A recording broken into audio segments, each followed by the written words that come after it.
नमस्कार दोस्तों, जो भी इस वीडियो को देख रहे हैं सबको नमस्कार है।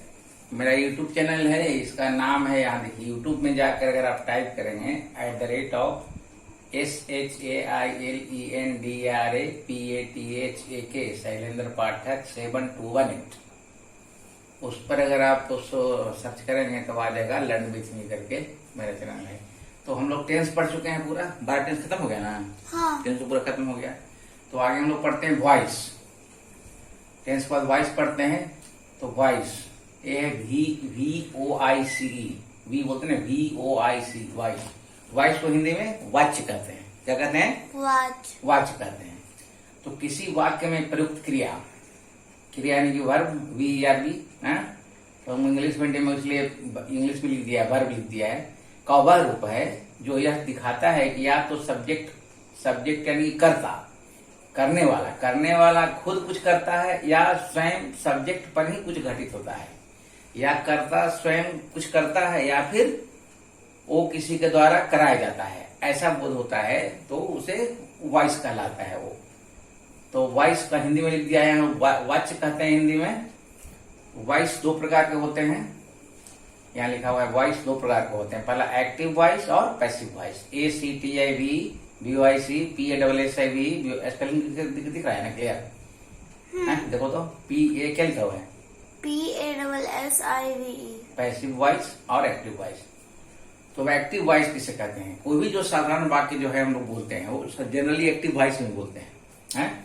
तो यदि किसी वाक्य का कर्ता सब्जेक्ट क्रिया का संपादन करता है, यानी कि कर्ता यानी कि सब्जेक्ट, तो इंग्लिश में लिखा हुआ है जो करने वाला, यानी करने वाला खुद ऐसा लगे कि खुद काम कर रहा है, करने का क्रिया खुद सब्जेक्ट कर रहा है, सब प्रतीत हो रहा है, तो वह एक्टिव वॉइस में सेंटेंस कहलाता है, कि वो एक्टिव वॉइस कहा जाता है। जैसे देखिए मैं पढ़ाता हूँ, तो पढ़ाने का काम कौन? मैं कर रहा हूँ। तो यहाँ क्लियर हो रहा है कि मैं पढ़ाता हूँ। तुम खा रहे हो का तुम खा रहे हो, खाने का काम कौन कर रहा है? तुम कर रहा है। तो यहाँ क्लियर हो रहा है कि भाई सब्जेक्ट जो है खुद काम कर रहा है, करने वाला खुद है, तो उसने तंग किया है, मैं मदद करूंगा। इससे स्पष्ट हो रहा है कि वाक्य का जो सब्जेक्ट है वो क्रिया का संपादन खुद कर रहा है, तो ऐसे वाक्य को एक्टिव वॉइस में माना जाता है, यानी कि एक्टिव वॉइस कहते हैं। तो अब आइए पैसिव वॉइस में। अच्छा, एक्टिव वॉइस का दो चार बात बोलो तो। एक्टिव वॉइस का जैसे कि मैं काम कर रहा हूँ, हाँ, तो जा रहे हो, हाँ, वो लिख रहा है, हाँ, एक्सेट्रा। हाँ, ठीक है, इस प्रकार। ठीक है। अब पैसिव वॉइस में आते हैं, PASSIV। पैसिव वॉइस में क्या होता है कि यदि वाक्य में सब्जेक्ट कर्ता सक्रिय नहीं है, यानी कि सब्जेक्ट एक्टिव नहीं है, उसमें वर्ब का संपादन जो है कर्ता खुद नहीं कर रहा है, बल्कि क्रिया उसी पर संपादित होती है। यानी कि ऐसा लग रहा है कि कोई वो काम जो है वो अपने आप से नहीं हो रहा है, वो किसी के द्वारा कराया जाता है, ऐसा लग रहा है, उस वाक्य से ऐसा लगता है। वो जो क्रिया पर उसी पर संपादित होती है, तो उसे पैसिव वॉइस में कहा जाता है। जैसे देखो, मुझे पढ़ाया जाता है, यहाँ पर पढ़ने का काम मैं खुद नहीं कर रहा हूँ, इस वाक्य से लग रहा है कि मुझे पढ़ाया जाता है, यानी कि पढ़ाने का कोई और कर रहा है, नहीं, ऐसा लग रहा है नहीं, कोई और कर रहा है, खुद नहीं पढ़ रहा हूँ मैं, पढ़ाने का काम कोई और कर रहा है। तो इस प्रकार के बात को पैसिव वॉइस में कहा जाता है। तुम्हें खिलाया जा रहा है, जिसे मैं पढ़ाता हूँ यहाँ एक्टिव है, यहाँ दिख रहा है, हाँ। ये एक्टिव है, इसका पैसिव होगा कि मैं पढ़ाता हूँ, ये एक्टिव हो गया, मुझे पढ़ाया जाता है, पैसिव हो गया। तुम खा रहे हो, एक्टिव हो गया, तुम्हें खिलाया जा रहा है, ये पैसिव हो गया। उसने तंग किया है, एक्टिव हो गया, उसे तंग किया गया है, ये पैसिव हो गया। मैं मदद करूंगा, ये एक्टिव है, मेरी मदद की जाएगी, ये पैसिव हो गया। तो इस ढंग से एक्टिव और पैसिव प्रकार के वाक्य होते हैं। समझ में आ गया? तो बोलो तो दूसरा पैसिव वॉइस को एक बार बोलो, इसके अलावा जो लिखा हुआ है उसके अलावा बोलो। अच्छा, ठीक है। उसके द्वारा खाना बनाया जा रहा है। वेरी गुड, ठीक है। उसके बाद फिर जैसे कि अरे यार, हाँ, पेन, उसकी पेन यहाँ लाई जा रही है। हाँ, ठीक है। अब प्रेजेंट इंडेफिनिट टेंस के वाक्यों का एक्टिव से पैसिव बनाने का नियम रहेगा। तो क्या करेंगे? एक्टिव का ऑब्जेक्ट करेंगे, उसके बाद आवश्यकता अनुसार इज एम आर करेंगे, उसके बाद वर्ब का तीसरा रूप लगेगा, यानी कि past participle, plus be by का प्रयोग होगा, बी बाई, और फिर प्लस क्या होगा? एक्टिव का सब्जेक्ट, जो एक्टिव का सब्जेक्ट रहेगा वो लिखाएगा एक्टिव का सब्जेक्ट और उसके बाद कुछ और अब वाक्य में रहेगा तो उसका अनुवाद करेंगे। ये इसका नियम हुआ। हाँ, जैसे देखिए इसमें एक्टिव से पैसिव में प्रोनाउन में भी क्या है, चेंजिंग आ जाता है।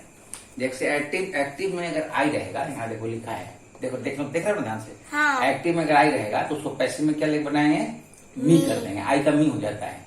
एक्टिव में वी रहेगा, WEV मतलब हम लोग होता है ना, उसको पैसिव में आस कर देते हैं। सी रहेगा SHEC तो उसको क्या करेंगे, हर कर देंगे। और ही रहेगा तो हिम हो जाएगा। दे रहेगा तो देम हो जाएगा। यू रहेगा तो यू ही यू का यू ही रहेगा। ठीक है। अब जैसे देखो कुछ एग्जाम्पल दिया है, जैसे दोनों दिया है। जैसे एक्टिव में, जैसे मैं अंग्रेजी पढ़ाता हूँ, ठीक है, ये प्रेजेंट इंडिफिनिट का वाक्य है। हाँ। तो एक्टिव वॉइस में है, तो इसका बनाया आई टीच इंग्लिश है तो बनेगा, इतना तो पता ही है। अब इसका पैसिव वॉइस क्या हो जाएगा, मुझे अंग्रेजी पढ़ाई जाती है। ये हिंदी में भी लिख दिया है समझने के लिए, तो भी 5 या फिर मुझे उनके द्वारा इंग्लिश पढ़ाई जाती है, वो भी बन सकता है। मुझे अंग्रेजी पढ़ाई जाती है तो वो भी बन सकता है उनके द्वारा। तो देखो मुझे अंग्रेजी, हाँ मैं बनाया वो ही, लेकिन यहाँ पर उनके द्वारा छूट गया है। English is taut by us, मुझे अंग्रेजी पढ़ाई जाती है। एक सेकंड, हाँ, यहाँ पे अस कैसे हुआ, मुझे अंग्रेजी पढ़ाई जाती है। हाँ, ये गलत हो गया। ये आई गलत एम है। टाउट इंग्लिश ऐसा हो जाएगा, है ना। यही तो मैं सोच हाँ, रही ये हूँ। गलत हो जाएगा। यहाँ पर मुझे अंग्रेजी पढ़ाई जाती है, मुझे अंग्रेजी उनके द्वारा पढ़ाई जाती है, ऐसा लिख दो, है ना। है, मुझे अंग्रेजी पढ़ाई जाती है, नहीं रहने दो, बन जाएगा, ये ऐसे बन जाएगा। ये मैं अंग्रेजी पढ़ाता हूँ, ये तो एक्टिव वॉइस हो गया, तो समझ में आ गया। पैसे मुझे अंग्रेजी पढ़ाई जाती है तो आई एम टाउट मतलब मुझे पढ़ाया जाता है, ये हो गया। जैसे आई का मी होता है ना, हाँ। तो मी का आई हो जाएगा। ठीक है। ओके। तो आई एम टाउट इंग्लिश, ये हो जाएगा, मुझे अंग्रेजी पढ़ाई जाती है।